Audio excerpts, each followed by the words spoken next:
आणखीन एक महत्त्वाची बातमी, काँग्रेसची भारत जोडो न्याय यात्रा आज मुंबईमध्ये दाखल होणार आहे। दुपारच्या सत्रामध्ये राहुल गांधी भारत जोडो न्याय यात्रेसोबत मुंबईमध्ये दाखल होतील। तत्पूर्वी सकाळी राहुल गांधींचं कळवा आणि ठाण्यामध्ये जंगी स्वागत केलं जाणार असून न्याय यात्रेच्या माध्यमातून राहुल गांधींचं मुंबईमधल्या धारावीमध्ये रोड शोचं आयोजन करण्यात आलं आहे। दरम्यान संध्याकाळी राहुल गांधी दादरच्या चैत्यभूमीवर जात डॉक्टर बाबासाहेब आंबेडकरांना अभिवादन करतील आणि उद्या दादरच्या छत्रपती शिवाजी महाराज पार्कमध्ये भारत जोडो न्याय यात्रेची भव्य सांगता सभा ही संपन्न होणार आहे।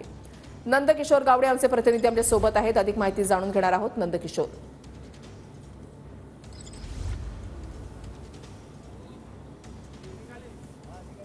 नक्कीच वृषाली, आजचा महाराष्ट्रातला 5वा दिवस आहे भारत जोडो न्याय यात्रेच्या निमित्तानं। गेले 64 दिवस राहुल गांधी हे संपूर्ण देशभर फिरत आहेत। मणिपूर पासून संपूर्ण जी यात्रा आहे ती सुरुवात झालेली आहे। आपण थेट समोरची दृश्य बघतोय की राहुल गांधींचा आजचा मुंबईकडचा जो दौरा आहे तो सुरू झालेला आपल्याला पाहायला मिळते।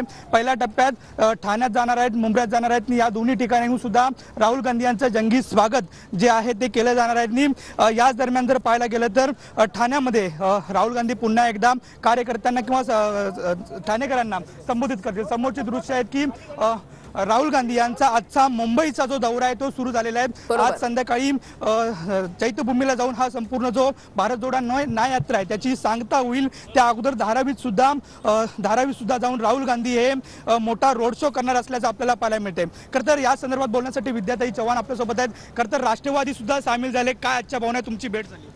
नाही, निश्चितच इंडियाचा घटक पक्ष असलेली राष्ट्रवादी काँग्रेस पण काँग्रेस सोबतच आहे आणि निश्चितच ह्या देशाचं वातावरण जर बदलायचं असेल, कारण हे भ्रष्टाचार रोखण्याचा जो एल्गार मोदींनी दिला होता, परंतु मोदी सगळ्यात मोठे भ्रष्टाचारी निघालेले आहेत। ते आपल्याला जे SBIच्या बँकांचे रोखे बॉन्ड्सवरनं आपल्याला कळलेलं आहे। म्हणजे खोटं बोलायचं आणि रेटून बोलायचं असं सरकार नक्कीच ताई, खोटं बोलायचं आणि रेटून बोलायचं या संदर्भात राहुल गांधी प्रत्येक सभेमध्ये बोलतायत। आणि आता वृषाली जर पाहायला गेलं तर आजचा हा भारत जोडो न्याय यात्रेचा जो दौरा आहे तो आता ठाण्याच्या दिशेने आणि दुपारनंतर मुंबईच्या दिशेने रवाना होईल। नक्कीच, धन्यवाद नंदकिशोर दिलेल्या सविस्तर माहितीसाठी।